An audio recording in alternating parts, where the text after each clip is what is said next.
All right, so I got an update on this 2006 CBR600RR. This is a bike that I picked up off Craigslist for really cheap. I think I paid $2,800 for it or something like that, 3,000. Was excited to get it back.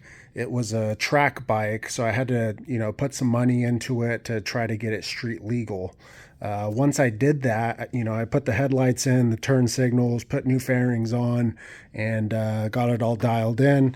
My first week riding it, I noticed that it was bogging pretty bad under hard acceleration between anywhere from like 6,000 RPM to 10,000 RPM. So I thought that's weird. So I didn't ride it very often. And then, a couple weeks went by. I took it out again, and it seemed to get even worse. Like just pulling out of my complex up to the red light, I was sitting at idle, and my idle was bouncing from like 500 all the way up to 2,000. It sounded like I was revving it up, like a constant, rev at 2,000. So I was thinking, all right, there's something going on here. I went ahead and teared down the bike. I replaced the ignition coils, the spark plugs, the air filter, all of the fluids. Took it out for a test spin.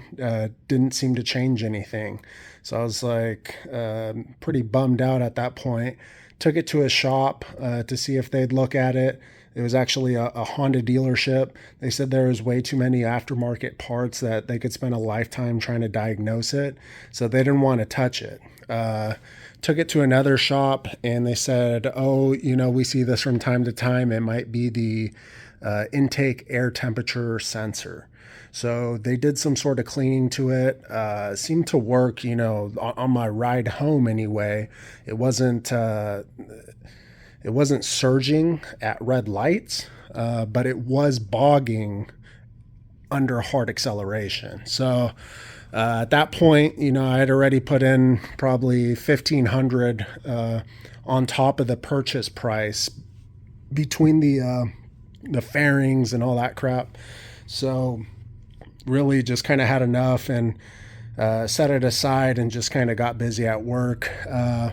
Looking at it in my garage the other day, I was like, man, I really want to ride this thing. It looks freaking awesome, and it's just such a bummer. So started digging into the forums again, and one thing that I came across which is actually a pretty typical issue with these CBR 600s, is the fuel delivery system. I guess the fuel pump itself will get bad over time.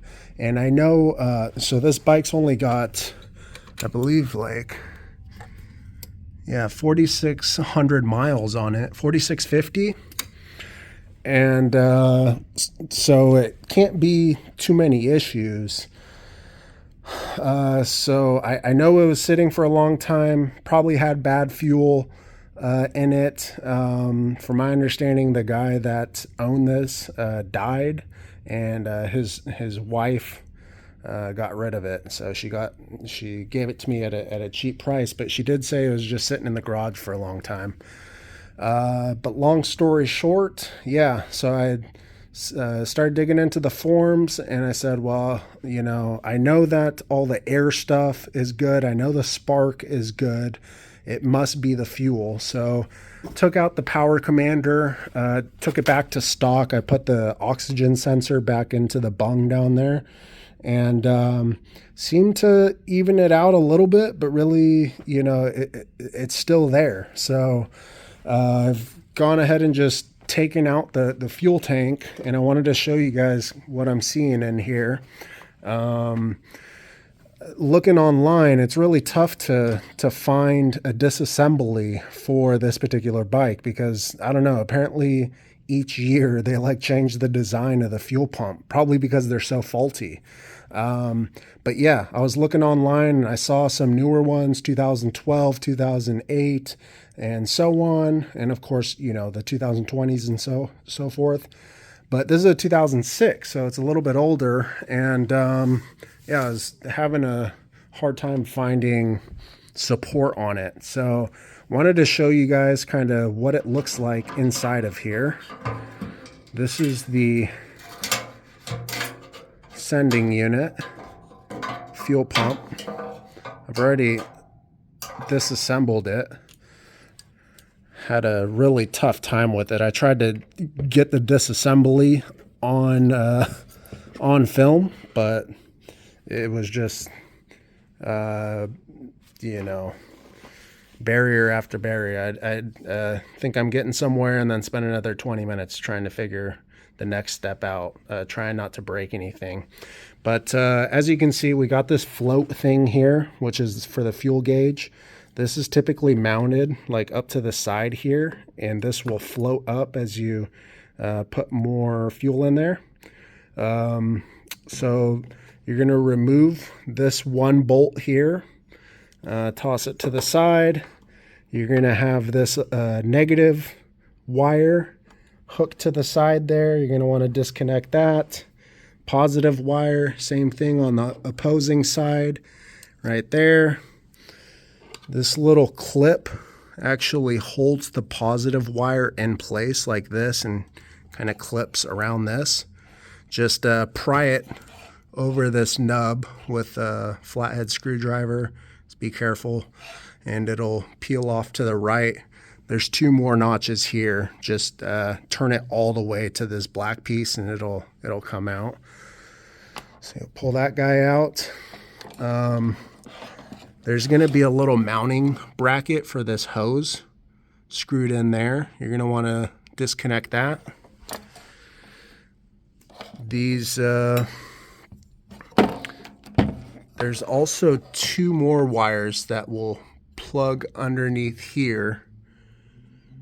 Oh, here it is, right here. So there's going to be black boots. These are going to be hidden. It's going to be like that. You're going to pull this rubber boot up, and then it's going to be this threaded terminal that you're going to want to unscrew. Unscrew that, okay? Put you guys on the table here. Show you what I'm talking about. All right, so now you'll have everything disconnected. I should mention that this scouring pad, it looks like a kitchen scouring pad, is going to be wrapped around this fuel filter underneath. So you can disconnect that if you'd like. I didn't, so you don't have to. But so the last step here is going to be to basically pull this copper piece down and this black piece up. Now, I'll tell you, this part took me about 15 minutes because I didn't want to force it, but it does come up if you unscrew everything, obviously, but be patient with it. So what I did was, you'll see this little notch here in between the copper piece and the black piece. I figured out I could put the flathead screwdriver in there, kind of twist it a little, go over to the other side, you have the same notch, okay? Put it in there, give it a little twist, because what happened was mine was on there for so long that it was like seized up. I'm dripping a ton of fuel. But yeah, so go ahead, once you make that little gap there, just go ahead and pull up. And it'll just slide right on off. Now, if you look closely here, got this rubber grommet. That's actually what's providing that friction there. So don't be shy, pull on it. Now this piece here will slide right on out, okay? Boom. I'm dripping fuel absolutely everywhere. So you can set this black piece aside. You don't really need it anymore. You're focusing on this fuel pump here.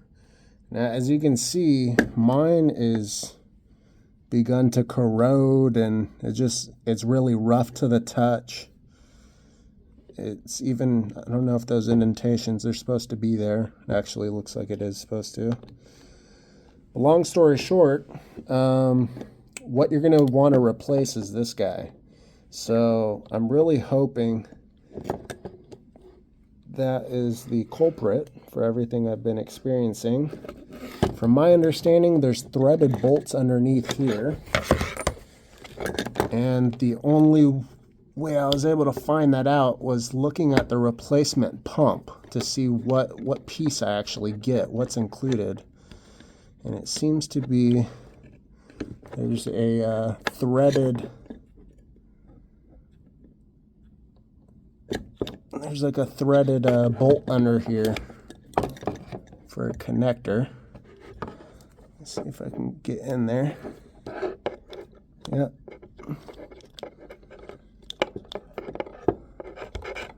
Oh, fuck me.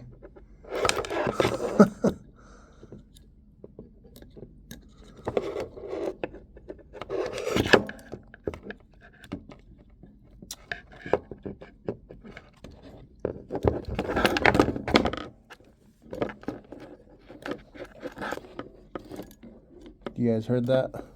I hope it didn't break nothing.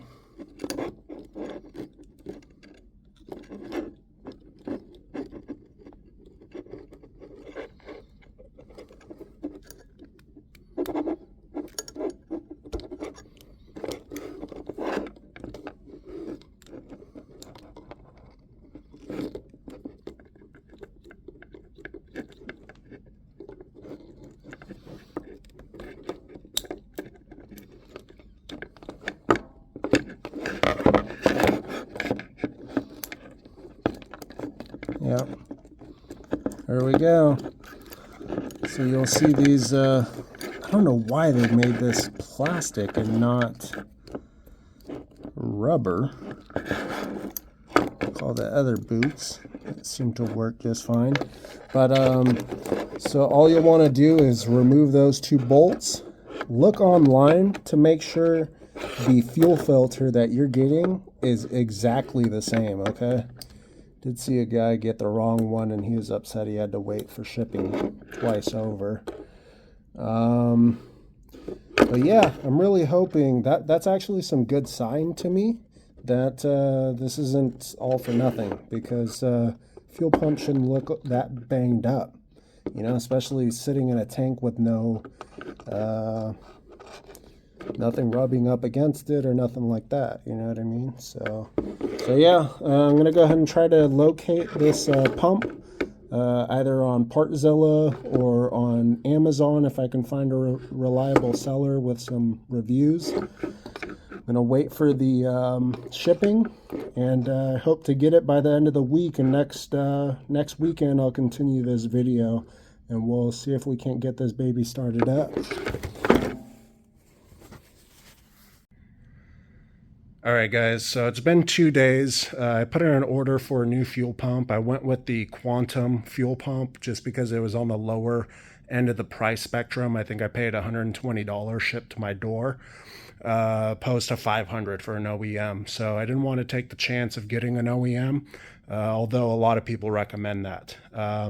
So I did get the fuel pump in the mail just about 10 minutes ago, but before I go about installing that fuel pump, I'd like to kind of double back to some of the things I had done to the bike before, because right when I got the bike, I had swapped out the air filter, the ignition coil, spark plugs, the oil, coolant, messed with the power commander.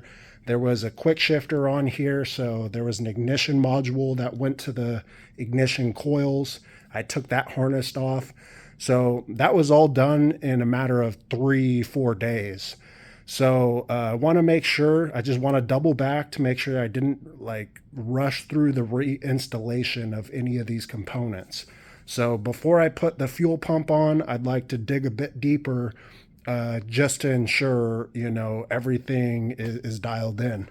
So having the tank up, the first thing that I looked at was the vacuum lines, which is going to be this little tree of lines here. I'm just feeling around on the hoses to make sure they're not brittle, which they aren't, which is really good, and making sure they're snug on their fittings. To kind of go deeper on the vacuum system of the bike, you're going to have to take the air box off. So to do that, there's going to be a bracket holding the ECU in, which looks just like that there. There's going to be 2 screws. You're going to take those off and you'll be able to peel this ECU back like this. Now, if all you're trying to do is look inside of the airbox, you can take this top section of the airbox off. It's just 10 screws here to be able to peel this guy back. By doing so, you'll be able to look down into your airbox, which actually looks like this because I've taken it out. So what you'll see by lifting that top compartment is your air filter, throttle body boots, and down beneath here will be your actual throttle bodies, okay? So to take this air box off, you're gonna wanna take off 1, 2, 3 screws for the air filter, peel this off, and then the only thing holding this air box into the bike are gonna be these boots. And there's gonna be 3 screws on this side, 3 screws on this side. So it's a 2-part assembly. So now this thing is free to come up out of the bike. To do that, to pull it out, you're going to want to loosen the air ram ducts here. And then on the back side, just know that there's going to be 3 vacuum lines. 1 up near your triple tree, 1 to the right side of your frame, and then 1 going to your map sensor here. I'll show you what that looks like inside of the bike. I will note that the moment this top cover comes off, grab yourself some toilet paper or paper towels, a t-shirt, whatever. I used foam to shove down into your throttle bodies because if you drop a screw in there, you're going to be taking apart the whole top end of your motorcycle. But at any rate, once that air box comes out, you'll expose this. And these are the vacuum lines I was telling you fit to the bottom of the box. There's going to be 1 by your triple tree here, 1 to the right side of your frame, and then a tiny one that looks like this in the middle of your secondary fuel rail that goes into the map sensor, okay? Make sure you pull those off, and when you reinstall it, make sure you're putting all 3 of those back on. In my inspection here, just, you know, the installation was all done correctly, so there was no problems there. One thing I noticed, though, by taking off the fuel box, namely the top section of the fuel box here, these are the primary fuel injectors, okay? You got 4 of them, 1 for each cylinder. And to the naked eye, I was like, oh, those things are clean as a whistle. But I figured, let me use my camera to zoom in on these things to really see the condition of them, right? And what I found was that there's a ton of pitting and almost looks like the holes are rusted over, or there's like calcium deposits, some sort of particulates clogging the holes. So what I'm going to try to do is reinstall the pump. When I put fuel in there, I'm going to put seafoam in there, heavy dose of it, and run a full tank of gas through those fuel injectors. I'm hoping just, you know, by installing the fuel pump, it's going to fix the problem. But if it's not, I know that that may be a culprit, okay? And looking at the primary fuel injectors, because I have a line of sight of them, that kind of gives me questions about these secondary fuel injectors. So I'm going to go ahead and put in this new fuel pump. I just got it. This is the little box that it comes in. This is it side by side to the original. Let me open this guy up.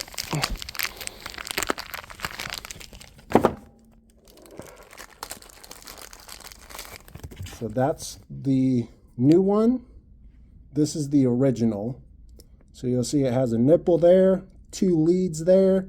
It's got that same little indentation there. On the reverse side, everything is the exact same, okay? All the way down to its size. Now, from my understanding, you're going to want to take this fitting off of the original and place it onto the replacement. In the package, you get a fuel pump, you get a new gasket for the sending unit, you'll get a new little fuel filter. Not quite sure what this is. Looks like a jet of some sort.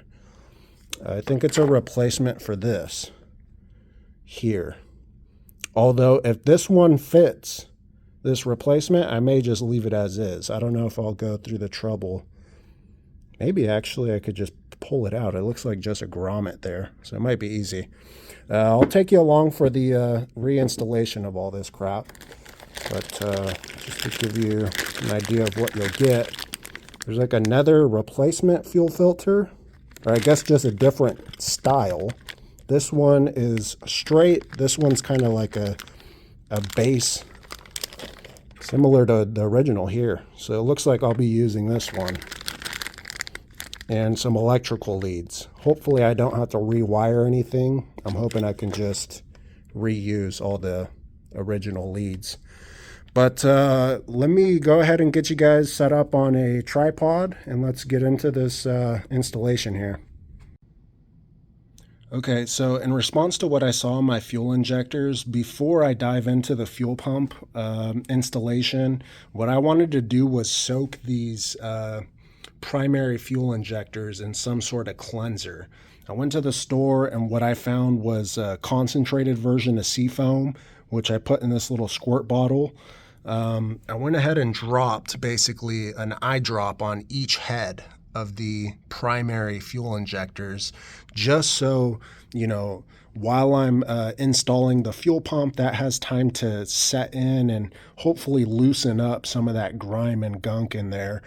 So when I start the bike with the rest of this seafoam inside of the gas, it forcefully, you know, pushes all that crap out of there.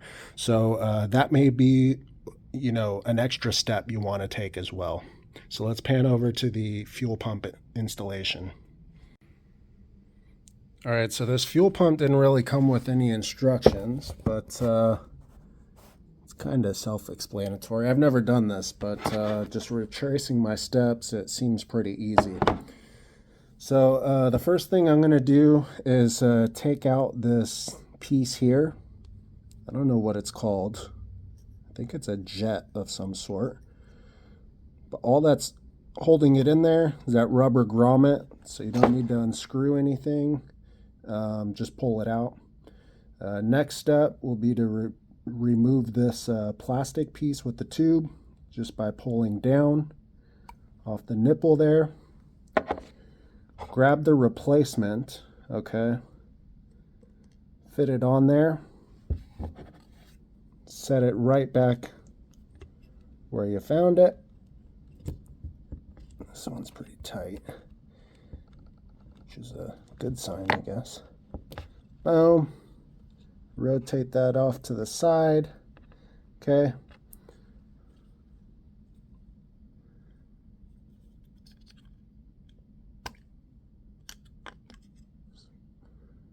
Felt a little weird. It's like cockeyed in there. Okay. So now it's set in there straight. I'm going to set it aside. Next thing I'm going to do is grab my replacement fuel pump, grab my wire loom. You're going to want to make sure that the wires you're hooking up are the positive and the negative. Just note that these are under the plastic cap. The rubber caps are meant to go to the bottom of this sending unit, which are both positive, by the way. So just keep note of that. Make sure you're looking at the colors of the wires. So this does have little indent or marks telling you which post is which. Hook up the negative. A little provided lock washer. Okay, That's on there. Hook up the positive.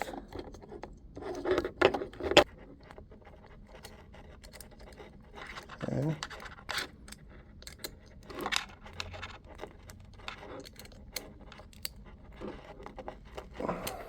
Go ahead and put this plastic cap back down on there. Okay. Cinch it tight. Now the electrical is hooked up. Next step will be to line up the holes here. Okay. Press it down in there. Make sure it's fully seated.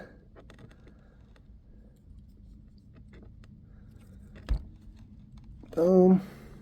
Next, you're going to want to grab this bottom base. All right. So next thing is going to be to grab, to find these little grooves and essentially fit them over these posts.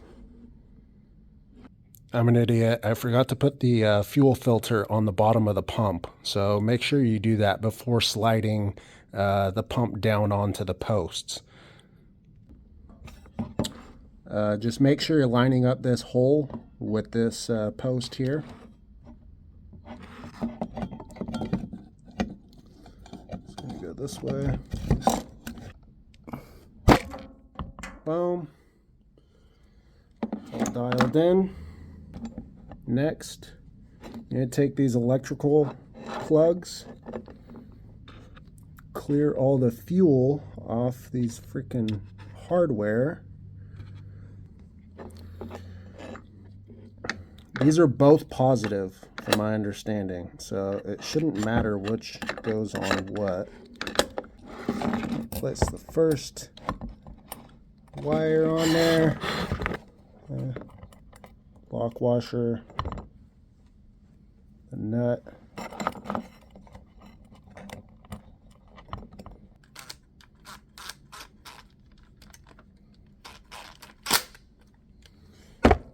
All right, now those are both hooked up. Those are nice and seated.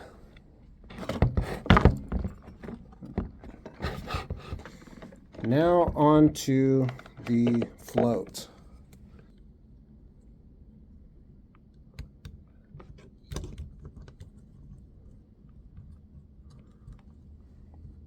So it'll sit perched up on the top like that.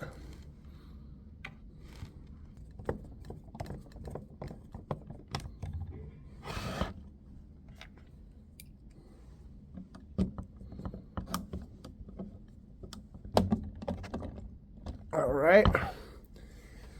So you'll have one bolt on the top, one on the side. Now the remaining two wires that are hanging are going to both be negative wires. So you're going to ground them by putting them onto the posts here.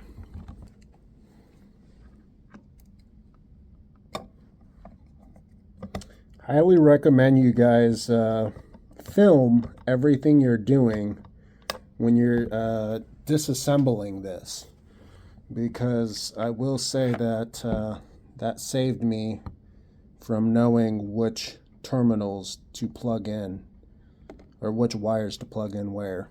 It's going to be this little hose clamp, basically fit around that hose. Just bind it to the frame here.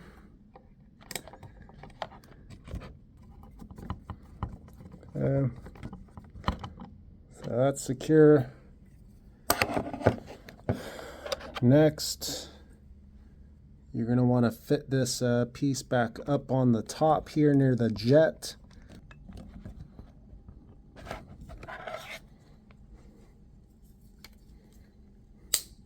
There we go. That'll require a little bit of force. Last thing, I guess, would be to fit this scouring pad in here, down underneath, just like that. Grab this gasket, fit it around, basically start screwing them all down. Alright, so now that we have the fuel pump reinstalled, I've doubled back to these fuel injectors. It's been about an hour or so. I just wanted to see if it seems to be doing anything. So let's take a look. Mind you, sea foam is slightly green, but to me it seems like there's some blotching right along the perimeter, which tells me that it seems to be taking off at least something in some of these. That one looks like a lot darker tint around the perimeter.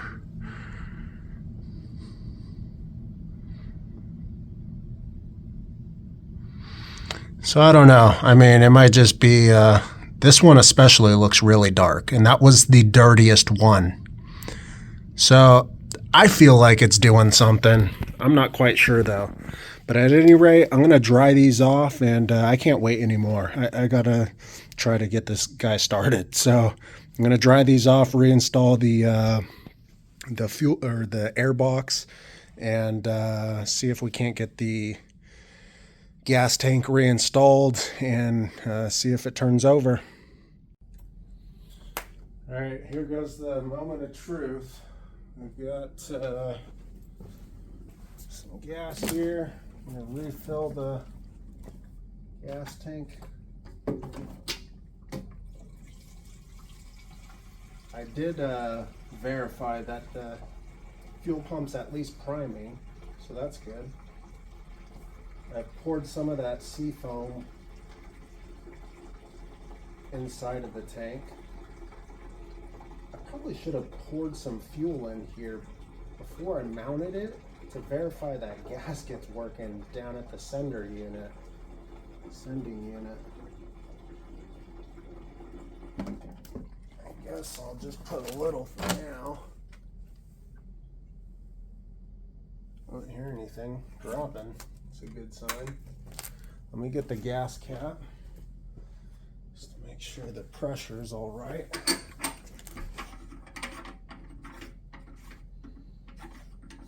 Come on, baby.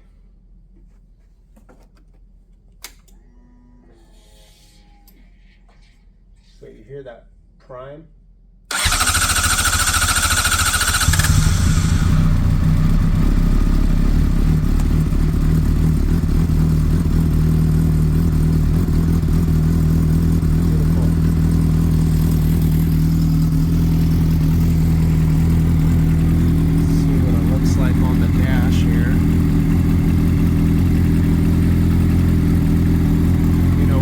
Do this outside, be a lot smarter. So let me move this outside and I'll restart the video. All right, now that I have it outside, let's start it back up here. See what it ends up sounding like. There goes all the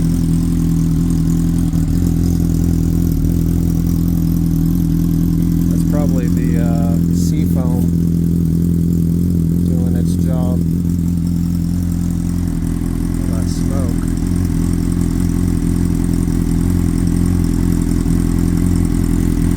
It's actually a good sign. So usually once it starts to heat up, it'll start to bounce around.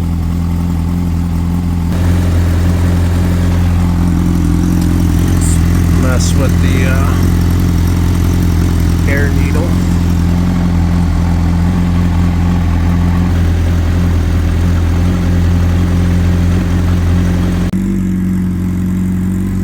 Alright, so I just did 2 pulls on the bike.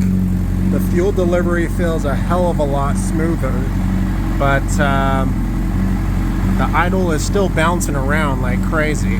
So that tells me that I probably need to put the power commander back in and get it all dynoed, put it on a dyno, get a real map from somebody who knows what they're doing. But other than that, man, I think it's successful. So I'm not feeling any surging in the higher RPMs, which is great. And I guess I'll just wait to see. I'll do another video once I get it dynoed, let you guys know how everything pans out. Thanks for watching.